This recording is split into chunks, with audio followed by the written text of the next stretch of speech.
name is Scott Ferguson. I am Associate Professor of Humanities and Cultural Studies at the University of South Florida. I have been charged with moderating this panel and also serving as a kind of commentator or discussant. I think what we will do is start with introductions. I've decided to introduce you all together at the top, so we don't have to keep taking breaks.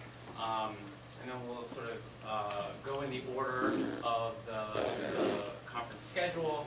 Each presenter will present for about 15 minutes. Some of the papers have been pre-circulated. Some of you may or may not have had a chance to look at them. You will certainly have a chance to do so later on. Those papers are longer than, of course, the remarks that can be offered here.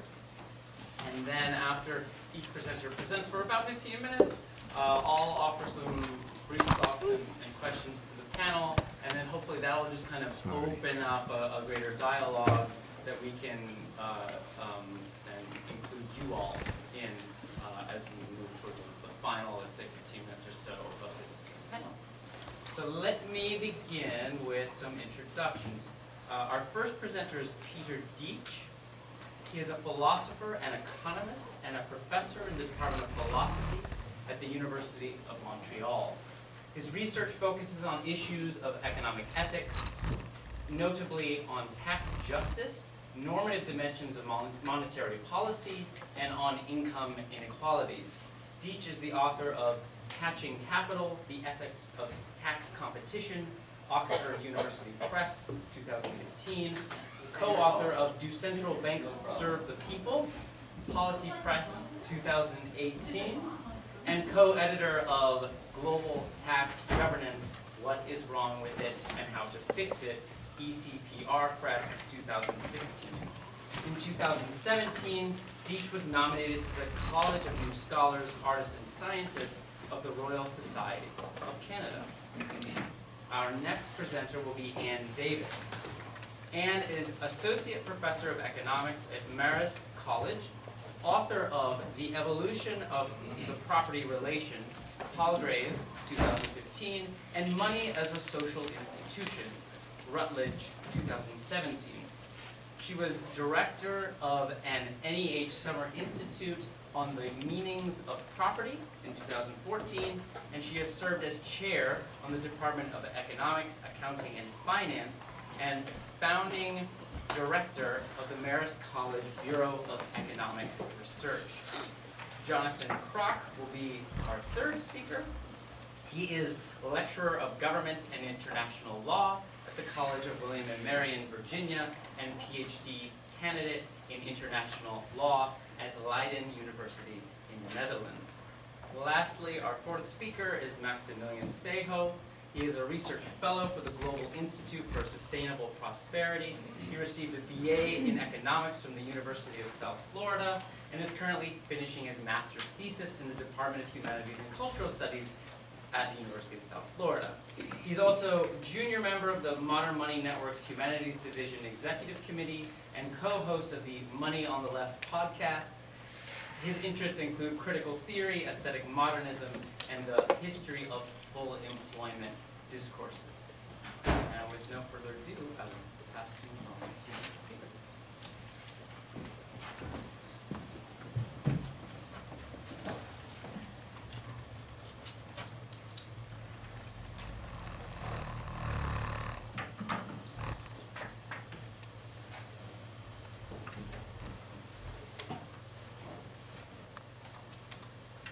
Thank you, Scott, and thanks for the organizers for this putting together this great event.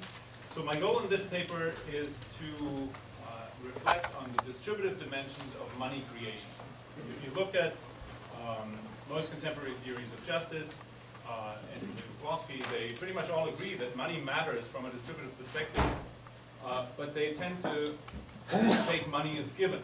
They neglect the fact that money is created by social institutions. And so my central claim in this paper is that the very process of creating this money is subject to a variety of biases. The core of this bias is relatively simple. When you go to the bank and you have collateral, you have an easier time getting credit than you don't have collateral. And one of the things the paper does is to spell out this basic phenomenon in a variety of ways in a modern economy.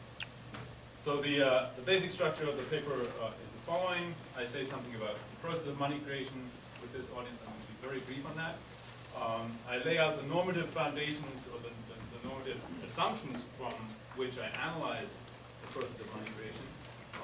And then I will present 4 types of bias in our economy today, where when money is created, certain individuals and certain groups get favored over others. Now, at that point, these are mere inequalities, and then the last step, I point to institutional alternatives, different ways in which we can create money. And once you put these in place, then you can actually claim that the way we're doing it today is unjust.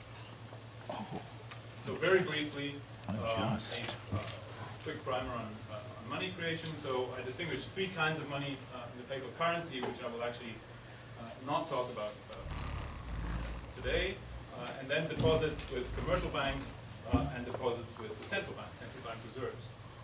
Now, how do these latter 2 kinds of monies get created? Well, it's relatively simple. You go to the bank as an individual, and you say, can I have a mortgage or can I have a consumption loan? And they will look at your financial portfolio, financial background, and if they like it, they press a button, and there's the money. Money is being created. In similar ways, central banks create central bank reserves vis-a-vis commercial banks, which those use to settle transactions with one another, or when more people than predicted come and want to withdraw their savings.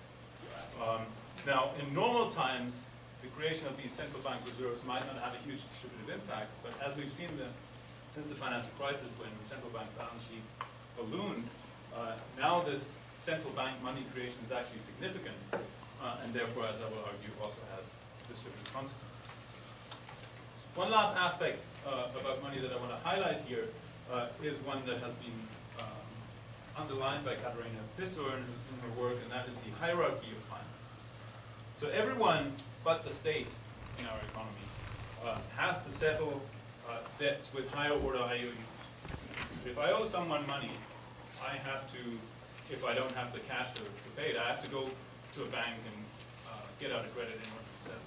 The only entity that is above this logic is the state. So, what is the normative benchmark against which I want to evaluate the dynamics of money creation? In the paper, I actually talk about some of the theories of distributive justice that are out there and how you might use or might not use those.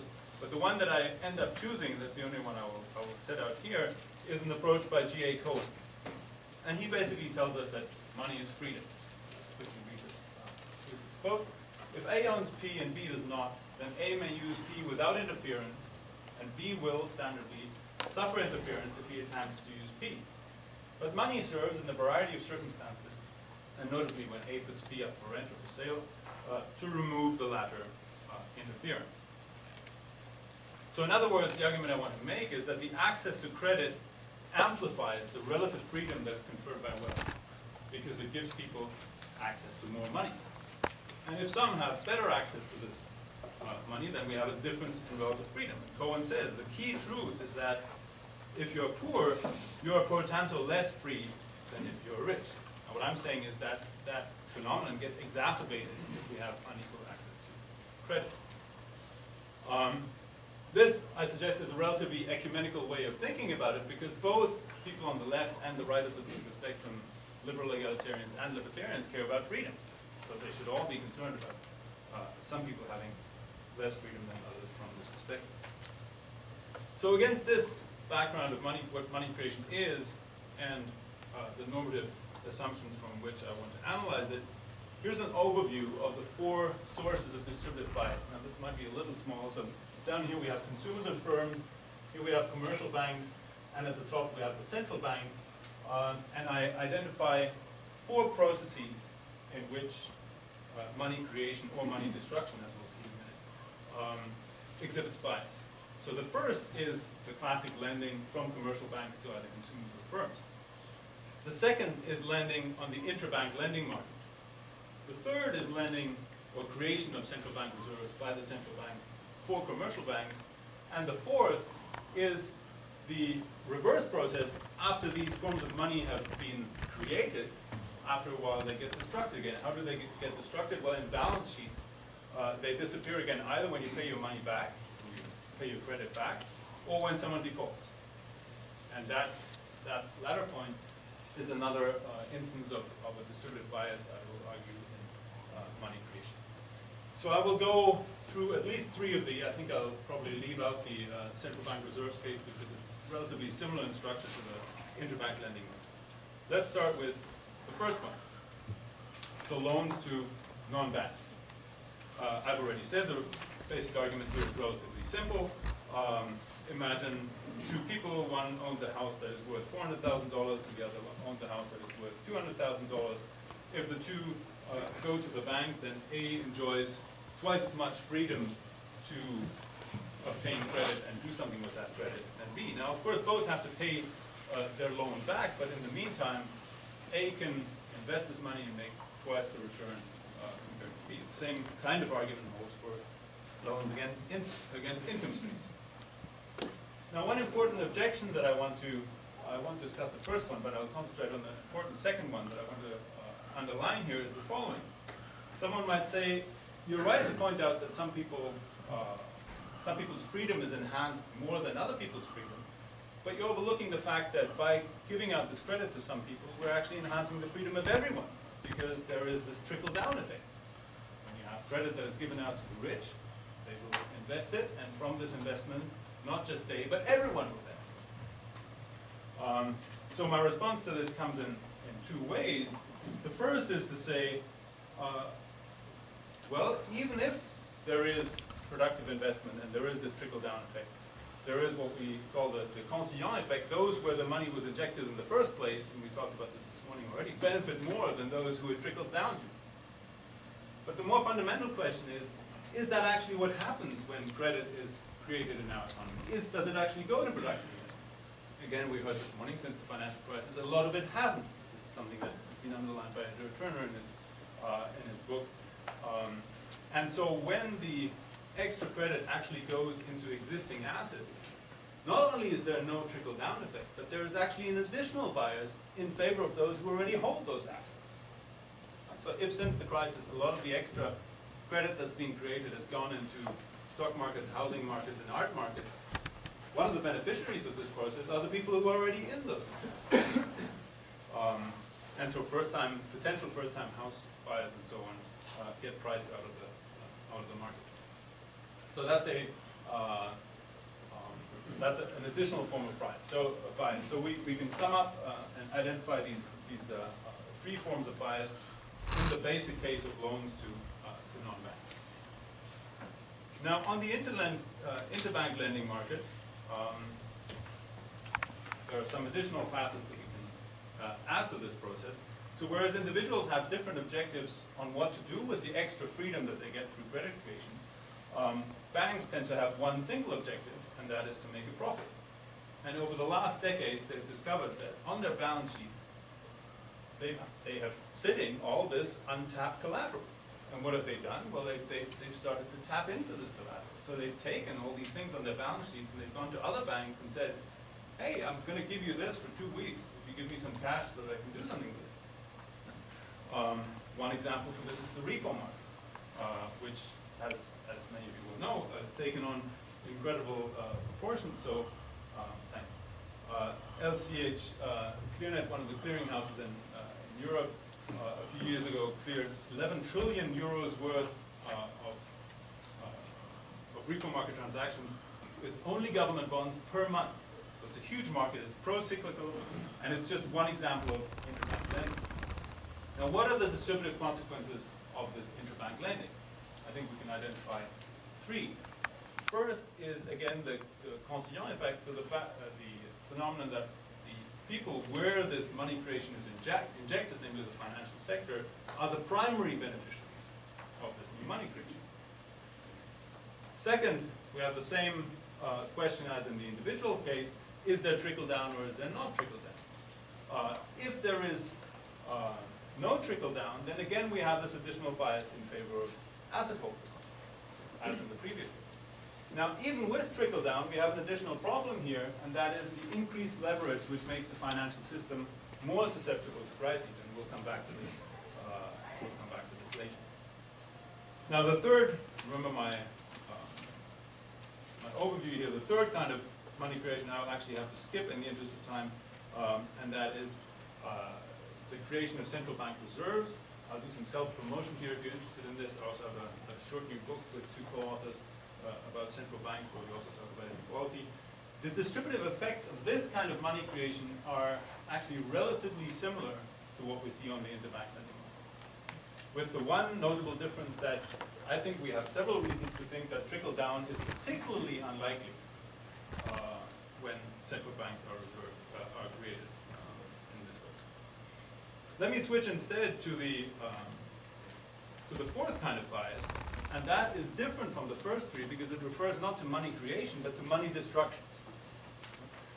So as I already said, money can be destroyed again in two ways. Either people pay back their credit, and then on the balance sheets of the various parties in the economy we see that the balance sheet shrinks, or the counterparty defaults.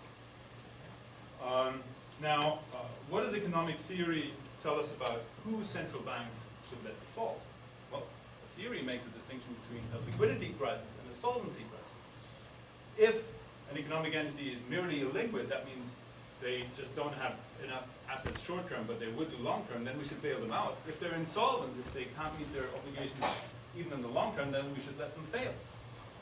But what happens when you have too big to fail financial institutions? Well, central banks don't let them fail. They bail them out. And when they bail them out, we see another two instances of distributive bias.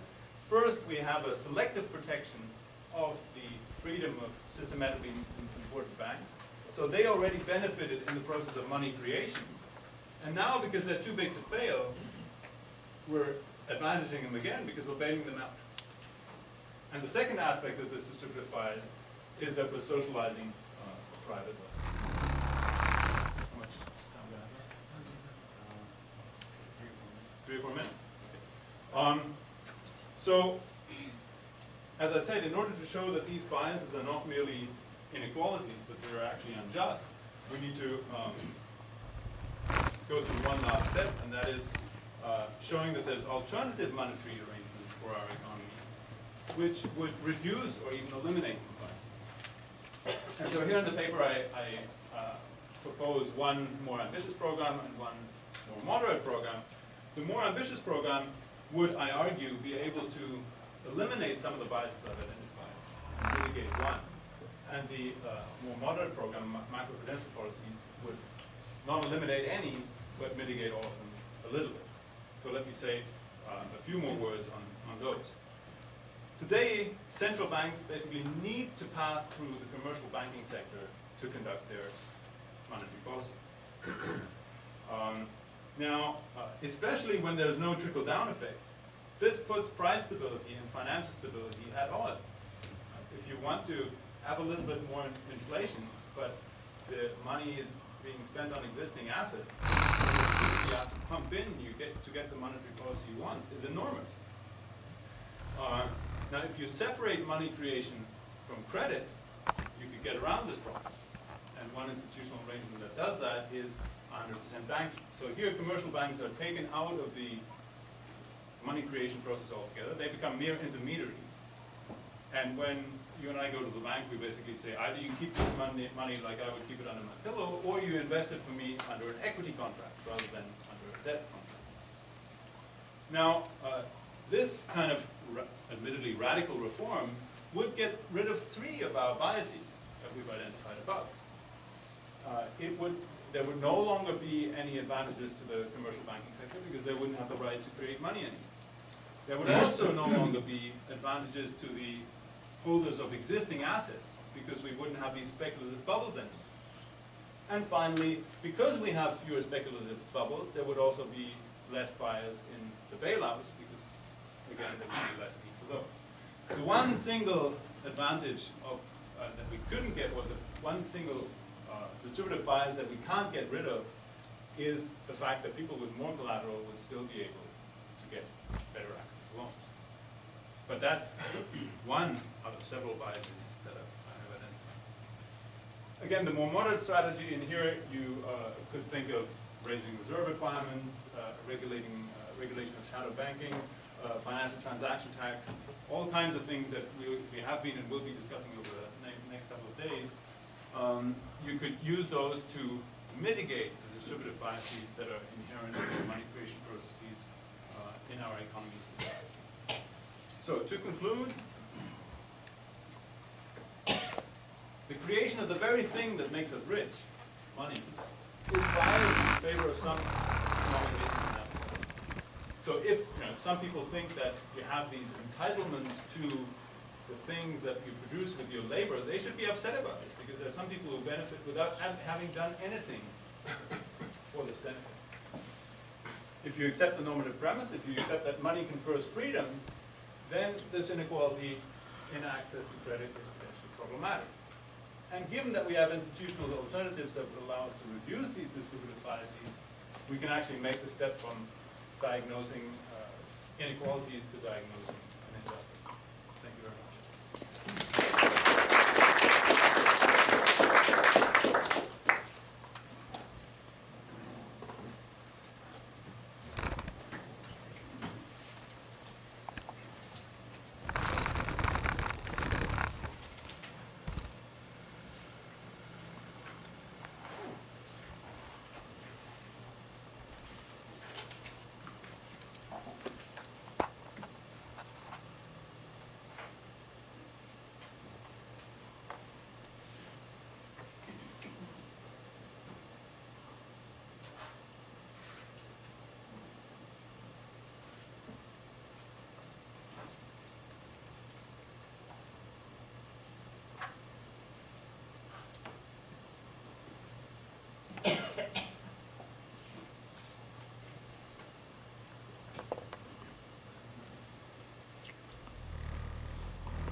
Thank you very much to the organizers, to you, and to the panelists.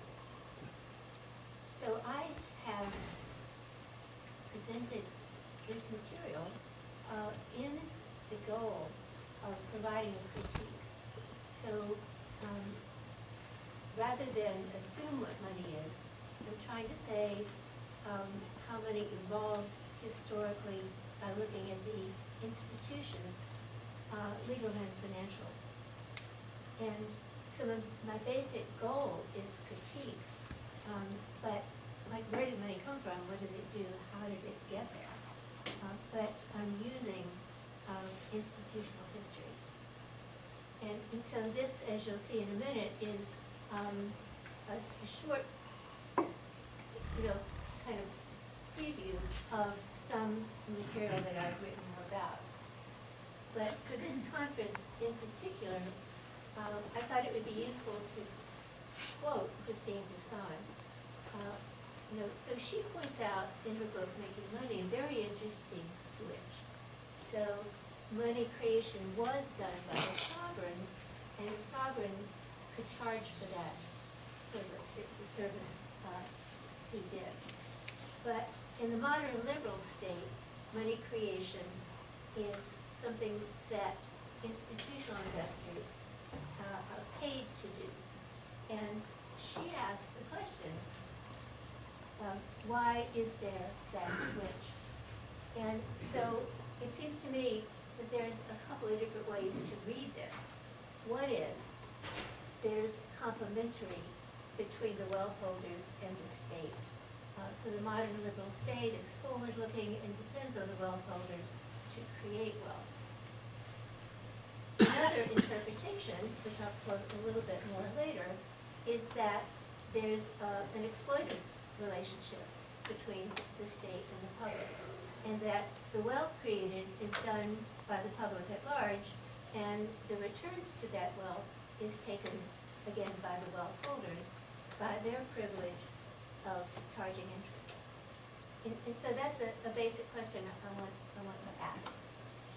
And so, in assuming that money is social, there's several resources on which to draw, and I'll just kind of list these. And so today, there's a lot of people who say money is social, but there's still not much agreement on what functions, what role money performs. And again, I go into more detail on this in my book. Okay, but so I would start with the structure of the modern liberal state. And here, the medieval state, of course, would have tax farms or would borrow money from private financiers. But the liberal state internalizes the function of money. And so we have the formal state apparatus and the private sphere and the public sphere. And so the private sphere is the firm and the household, and the public sphere is the official state. And in between that is the civil society. So the liberal state internalized the public finance function by taxing, right? And so rather than borrow money from the Rothschilds and the Warburgs, the Barracks and the Morgans, the liberal state makes a contract, and we've heard some about this today. I will tax you, and then you are the beneficiary of the state functions that are supported with that tax. And so, but the functions that were performed were military. So the states at this time were competitive, states competing to expand markets for their own domestic wealth holders. And so it seems to me that that function has remained, that one important function of taxes in the modern liberal state, which I would argue we still have today, is tax to support the military. And the military is to expand the state and to create wealth. Even in economics, mainstream economics, everyone assumes defense is a public good, period, no question. And so I would argue that defense is still the purpose, it's still competitive taxes. And that the function of the state then is to raise taxes to support that function. And we, the taxpayers, would then say, oh, of course we want secure borders. Oh, of course we want to be the greatest state in the world economy. We want to be the empire, sometimes explicitly as a goal. And so this public finance is rooted in the military. It's rooted in the bureaucratization of finances. And it's also in the professionalization of the military, which used to be the citizen militia or the mercenaries. And so I see the modern liberal state as formed by the internalization of these functions, which have become invisible. So then another reason I want to do the history is to make these original founding contracts more visible. Okay. So in reviewing this, I would argue that the financial revolution can be traced historically, and that after the Glorious Revolution of 1688, where the Bank of England was founded based on a deal, which is now well known, we also had what's called the kind of a big bang in the 1720s, when and this is again the UK state, internalized finance by these major corporations, merchant monopoly corporations, that then were used to finance the state. So the state would give the corporations a monopoly on certain kinds of trade, and then give those corporations the ability to hold public debt as a financial asset, which then they could issue stocks and then have their colonial operation. In the meantime, and especially with the Bank of England, one of the privileges was the issue of currency. But this was the privileges of the merchant monopoly corporation, which again seems to be already in the beginning an expansionary goal of the liberal state. It wasn't just freedom, it was power, and financial power. And so one of the things that I would claim is really important, that we, the taxpayer, fund the public debt, and the public debt is still the foundation of the private financial system. So the safe asset we've heard about, the safest asset is U.S. Treasury bonds. It's safe because U.S. taxpayers pay taxes. And the U.S. state that has been founded has been an expansionary state, which can then borrow money and pay it back because of its world military and economic power. And so the story I would tell is the state has been a way to consolidate what started out as merchant monopoly corporations, but then merged into private business corporations. Okay, so on this slide and the next one, I want to contrast how different people have interpreted, you could say, spin. So in other words, the Revolution of 1688 is famous, right? But what do North and Weingast say about it? Well, it was protection of property rights, it's a balance of power, and this is freedom because the state has committed to protecting property rights. That's on the left. On the right, Marx would claim the whole country, the wealth of the whole country is backing the bank. And the taxpayers, the gold supply, the whole public debt supports this bank. And so look on the bottom right, public debt becomes the credo of capital, and you dare not question the public debt. And again, can you read the top quote without slipping? So, is there anything more absurd, for instance, in the Bank of England, whose notes have credit only thanks to the state, taking payment from the state, from the public, in the form of interest on government loans, for the power granted to it by the state to transform these same notes into money, and then lend it back to the state. And so, the ironic comment from Marx is this is circular, and the bank is charging the state for privilege that it has been granted by the state. And Christine Desan, one of our founders of this wonderful conference, claims and argues that money no longer appears as a public resource. It looks like an arrangement between individuals. And here she's interpreting Locke, that it wasn't the state, it was just private individuals who make a convenient deal of business money. Okay, so one point, let me just summarize so far, one point is to look at the history of the liberal state to understand what money is. Second point is to look at the different interpretations that are possible from this arrangement. A third point that I would like to make is that what we consider the importance of the public and the private spheres really gets reversed. So in Aristotle and some of the civic republican tradition, it's the public sphere where we are most human, we are political animals, we engage in rational debate, and this is freedom. Freedom is in the public sphere. But once you have a state based on taxes, then the state is coercive and forces you to pay taxes. And so the state becomes the bad guy.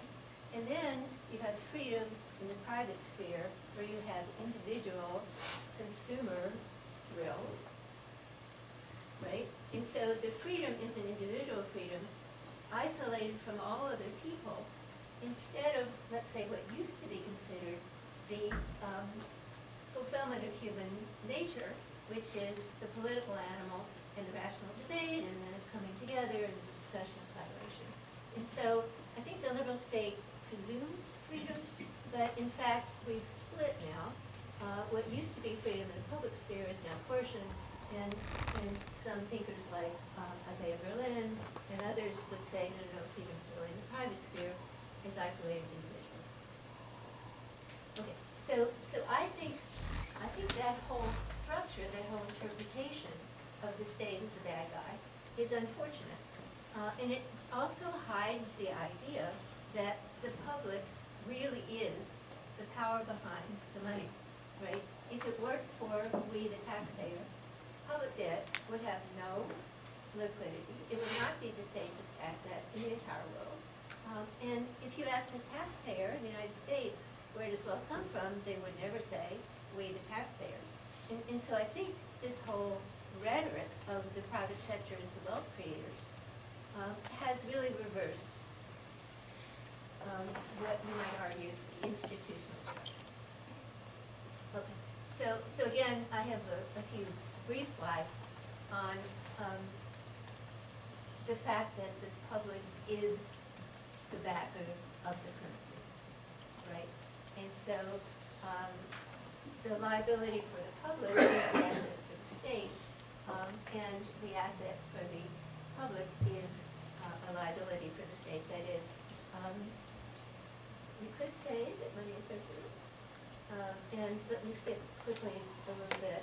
This is the familiar slide of the circular flow diagram, which is supposed to be an equilibrium, supply and demand are equal. I would translate it back into an accumulating relationship, cyclical. So starting at the top, public debt is the state asset. It still backs the shadow banking sector. And from public debt, you can issue notes, what we call the dollar, is Federal Reserve notes, which is the liability of the Fed, based on really the liability of the taxpayer. And then from those Fed notes, the US dollars, that's where the private credit is created, loaned to the corporation, realized after production and sale, paid back in taxes, and then forms the public debt again. And so essentially, again, we the taxpayer are the backers of the state and the wealth. Okay. So when I say money is social, I would argue that it's social in this particular way, that the national currency is the symbol of the whole nation state. Yes, money represents purchasing power, represents freedom, as we've just told, but it's a collective power, right, which is interpreted as individual. And without the backing of the public, the financial system would not be as resilient as it is. And so, again, let me just say in terms of our contemporary period, if I've persuaded you that the U.S. Treasury bond is the safest asset in the world, depends on we the taxpayers, then it turns out that because of people's antipathy towards the state as the coercive taxing authority, we may have less support. So these populist, sectarian, secessionary types of movements are questioning loyalty to the state, and yet that's where our entire financial system resilience depends on, is the U.S. taxpayers and the taxpayers' willingness to pay into the power of the U.S. government, for example. So I think without recognizing the public, I think we undo the solidarity and the recognition that ultimately may undo the resilience of the debt. And so let me stop there and look forward to comments.